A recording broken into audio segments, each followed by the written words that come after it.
Halo, pernah nggak sih kepikiran kalau ternyata banyak banget orang yang lupa sama apa yang mereka baca, padahal baru 1 jam yang lalu bacanya? Nah, hari ini kita bakal ubah itu semua. Kita akan sulap kebiasaan membaca kita dari yang tadinya cuma pasif, jadi semacam kekuatan super buat benar-benar paham. Siap? Kita semua pasti pernah deh ngalamin ini, iya kan? Mata kita udah baca semua kata di satu halaman, tapi pas sampai di akhir halaman, kok blank ya? Kosong, infonya kayak nguap gitu aja. Nah, fenomena membaca tapi kosong yang bikin frustrasi inilah yang mau kita bedah bareng-bareng. Perasaan membaca tapi nggak ada yang nyangkut ini kita sebut aja dilema membaca. Dan ini bukan berarti Anda nggak pinter loh, ini lebih ke mungkin strategi kita selama ini kurang pas. Justru, inilah inti masalah yang akan kita pecahkan solusinya hari ini. Ternyata nih, ada perbedaan yang gede banget antara banyak membaca sama membaca dengan baik. Jadi, kuncinya itu bukan seberapa banyak buku yang kita habiskan, tapi gimana cara kita menyapa setiap halamannya. Ini bukan soal kuantitas, tapi soal kualitas fokus kita. Nah, kualitas yang saya maksud itu intinya ada di satu pemahaman mendasar. Inilah konsep inti yang bakal ngebuka kemampuan kita buat membaca dan dapat pemahaman sejati, yaitu bedanya antara sekedar ngumpulin informasi sama membangun pemahaman yang beneran. Oke, kita perjelas ya. Coba bayangin gini deh. Dapat informasi itu ibarat kita ngumpulin semua bahan buat masak. Sedangkan pemahaman itu adalah pas kita tahu gimana caranya ngeracik semua bahan itu jadi masakan yang enak. Keduanya itu dua proses yang beda banget. Slide ini ngejelasinnya pas banget. Informasi itu sifatnya pasif. Cuma soal hafalan. Anda tahu faktanya. Tapi pemahaman, wah, itu aktif.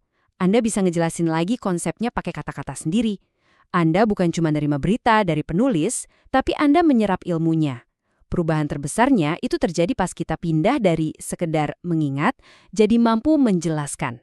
Supaya kita benar-benar bisa menguasai pendekatan aktif ini, ada baiknya kita paham dulu nih dua cara utama otak kita belajar.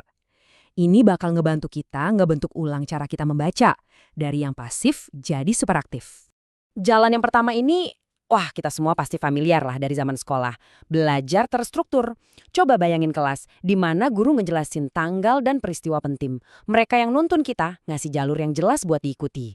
Kalau jalan yang kedua ini lebih kayak jadi detektif, belajar lewat inovasi.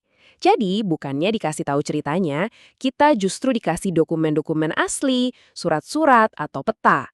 Kita yang harus nyusun kepingan puzzle-nya sendiri, nyambungin titik-titiknya, dan nemuin ceritanya. Nggak ada yang bakal ngasih kunci jawaban. Dan tabel ini ngerangkum perbedaannya dengan jelas banget. Kalau belajar terstruktur, guru itu sumber jawaban kita. Kalau inovasi, ya kita sendiri sumbernya. Coba perhatiin contohnya. Dengerin kuliah itu terstruktur, tapi membaca buku secara kritis, nah itu dia inovasi yang lagi beraksi. Anda harus berjuang sendiri. Nah, sekarang kita sampai di bagian yang paling krusial.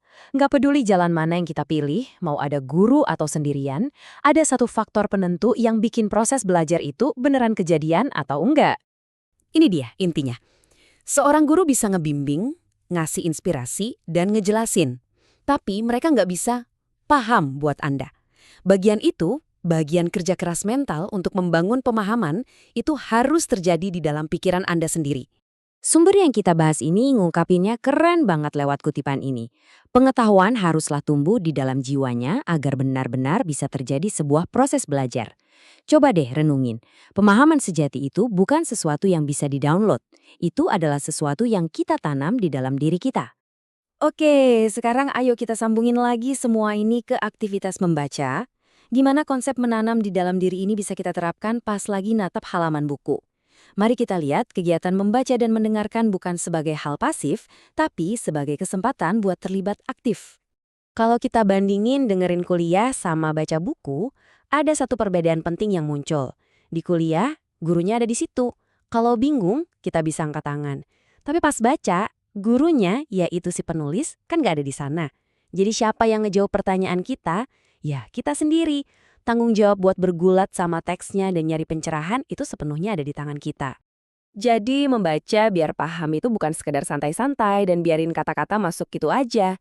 Ini tuh olahraga otak.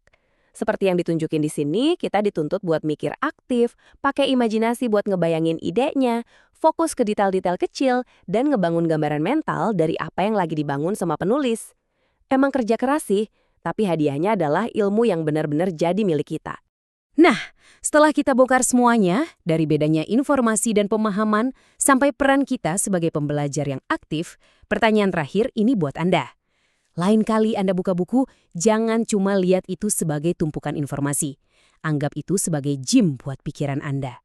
Jadi, pertanyaan saya untuk Anda adalah, gimana cara Anda akan membaca secara berbeda mulai dari sekarang?